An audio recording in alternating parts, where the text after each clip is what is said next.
The next few minutes, ipapakita ko sa inyo yung 7 high-income skills na pwede kang kumita ng 6 to 7 digits per month online. At hindi lang ito basta kwento-kwento lang. Ito rin mismo yung mga skills na ginamit ko para ma-scale ang online business ko into multiple millions every single month. At gamit ang mga skills na to, nakatulong ako sa iba't ibang mga tao na mag-start ng sarili nilang business at ngayon, kumikita na din sila ng milyon. Ito yung mga skills na pwede mong gamitin para kumita ka on your own terms. At eventually, makabuo ka ng negosyo na hindi lang basta nagbibigay ng income, kundi makakapagbigay din ng time at financial freedom para sa'yo. Excited ka na? So let's get started with the high income skill number 1. AI graphic designer. Dati, para makagawa ka ng logo, ng posters, or mga packaging designs,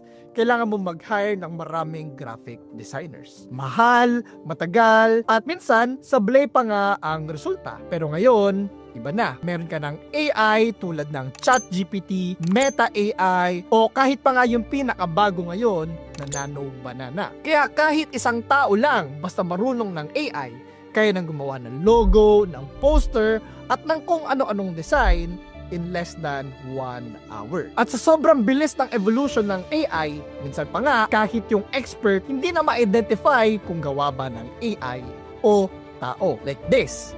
Alin dito ang gawa ng AI? This one or this one?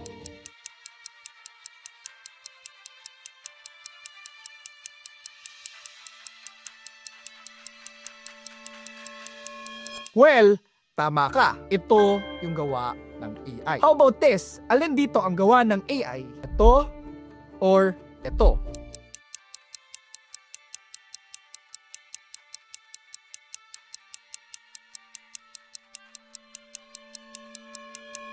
Well, parehas yan na gawa ng AI. Ganyan na talaga ka-advance ang AI. So, kung matututunan mo kung paano gumawa ng AI graphic design, you can get more clients. Bakit? Kasi kaya mong gumawa ng quality graphics at a very minimal amount of time. Amazing, right? But this high income skill number 2 is really a game changer. Because more than ever, video editing skill ay kailangan ng mga tao ngayon. And you're gonna find yourself scrolling sa Facebook, TikTok, sa YouTube, and most of the time, puro video ang nakikita mo. So it's safe to say na lahat ng negosyo kailangan ng content. At sa bawat content, kailangan ng video editor. Bakit? Kasi video ang pinakamabilis na paraan para makakuha ng customers. Isang trending video lang, pwede na agad makilala ang product mo at makonvince sila na bumili sa'yo. Gaya na lang ng business ni Diwata, business ni Paring Hybe, at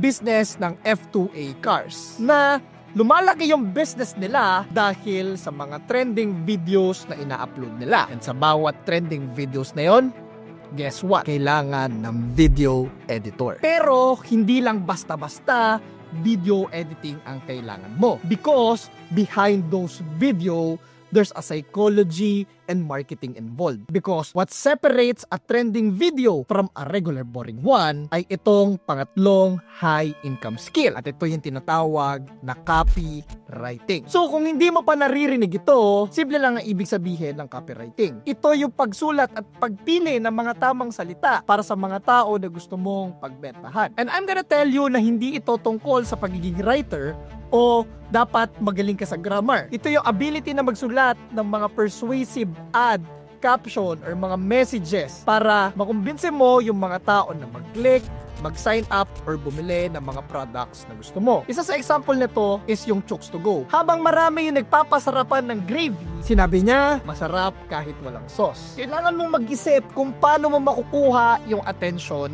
ng marami. Yan ang power ng copywriting. Pero sa totoo lang, kahit gano'ng aganda ang copywriting mo, kung walang malinaw na guide or process kung paano bibili yung mga tao, hindi ka rin magkakaroon ng benta. Dahil hindi naman talaga lahat interesado sa product mo at automatic na bibili. Kaya kailangan na mayroong process na mag-guide sa mga buyers mo ng step by step. Mula sa maging curious sila sa product, hanggang sa makabili sila ng product. Yan yung susunod na skill na kailangan mo. High income skill Number 4, funnel design. Kung sa simpleng salita, ang funnel ay parang guide ng mga customers. Halimbawa, isipin mo, pumunta ka sa mall. Pagpasok mo, may nagbigay ng free taste ng pagkain.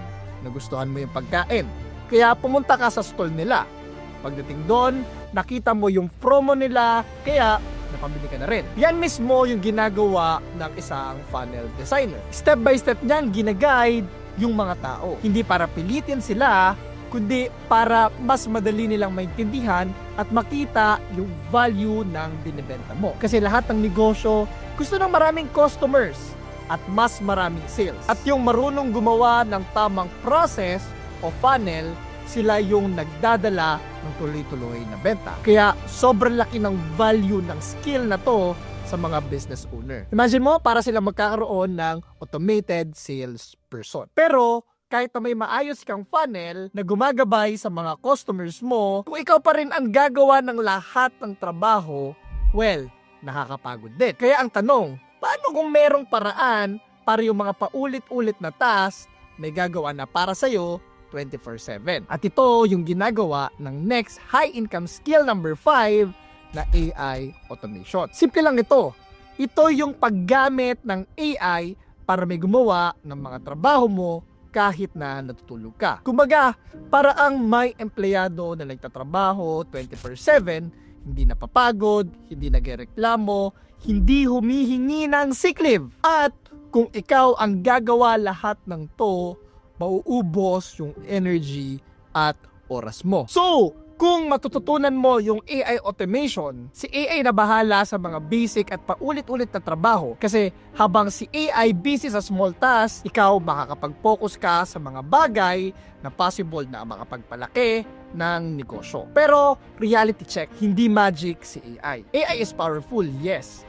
Pero dapat tinatrabaho lang nito yung mga basic at paulit-ulit na tasks. Ikaw pa rin ang magde-decide, mag-iisip ng strategy, at magbibigay ng direksyon sa negosyo mo. At kung mamamaster mo yung AI automation skills, you can grow your business exponentially. But kailangan mong tandaan na kahit merong AI na tumutulong sa'yo 24/7, useless pa rin yan kung wala namang customer na pumapasok sa negosyo mo. Kasi kahit gaano aganda yung sistema mo, kung walang tao na nakakita ng product mo, wala pa rin mangyayari. Kaya ang susunod na skill, ito yung nagdadala ng atensyon at limpak-limpak na customers papunta sa negosyo mo. And here's the tip, kapag ka natutunan mo itong next high-income skill na isi-share ko sa'yo, maganda ka.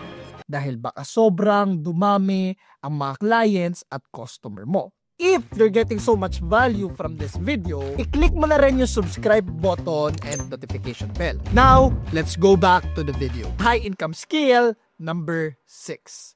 Ito yung media buying. Sa simpleng salita, ito yung nagbabayad ka sa mga online platforms katulad ng Facebook, Shopee, Google, Lazada para maraming tao ang makakita ng online store o produkto mo. Halimbawa, may shop ka sa Facebook.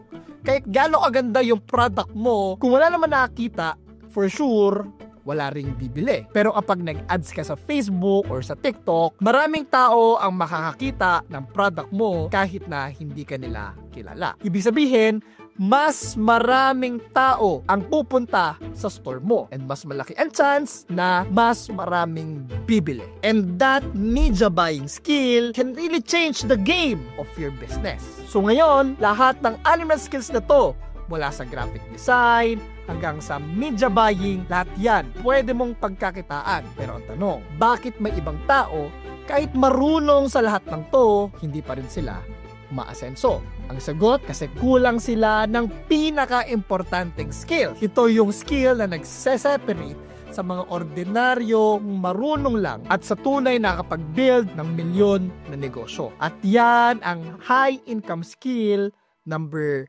7. Ang entrepreneurial skill. Kapag sinabi nating entrepreneurial skill, simple lang. Ibig sabihin, ito yung ability mo na gawing negosyo ang mga alam mong gawin. Oo, pwede ka maging video editor, pwede ka maging graphic designer, pwede ka maging funnel builder, copywriter, media buyer, or kahit pa nga AI expert. Pero lahat ng skills na yon na meron ka at dagdagan mo pa ng entrepreneurial skills, mas lalaki ang kita mo. Kasi hindi ka lang marunong gumawa ng isang bagay. Marunong ka rin pagsama-samahin lahat para sa mas malaking resulta. At ito exactly yung isang bagay na talagang pinag-aralan ko. Nagbasa ako ng maraming libro, nag-attend ako ng maraming training, at naganap ako ng maraming mga mentor para ma-improve yung entrepreneurial skill ko. At ang skill na to ay nade-develop sa pag-try ng maraming bagay, pag-risk sa mga bagay na hindi willing gawin yung ibang mga tao. And entrepreneurship is all about solving the problem that other people doesn't want to solve. Ngayon, natutunan mo na lahat ng skills na to, pero kahit gaano karami ang skills na meron ka, kung hindi mo alam kung saan at paano mo gagamitin, wala rin. Buti na lang, 4 years ago, nakita ko yung isang industry na tinatawag na e-commerce. At itong e-commerce na to ang nagpabago ng buhay ko. Dahil nung in-apply ko dito yung mga high-income skills na tinuro ko, nagbago ang buhay ko. At dito ko na rin na-improve yung entrepreneurial skills ko. Because e-commerce built me to who I am today. At kung interesado kang matutunan yung e-commerce, I created a free masterclass. At dito, tinuro ko yung step by step kung paano ka makapag-start ng e-commerce mo. At dati, binabayaran pa to ng 25,000 sa mga coaches, mga mentors online. Pero today, ibibigay ko sa iyo ito ng libre. And I will leave the link in the description below. Panoorin mo na agad yung video bago ko pa to tanggalin dito sa YouTube. Because I wanna reward the people who always take action. And gagawin ko lang to para sa mga seryosong tao na gustong matutunan kung paano pa talaga magsimula at magpalago ng negosyo gamit ang mga high income skills. At the end of the day, kung gusto mong magbago ang income at buhay mo, kailangan mong mag-take ng action. Stop waiting and start building. Kung kaya ko, kaya mo rin.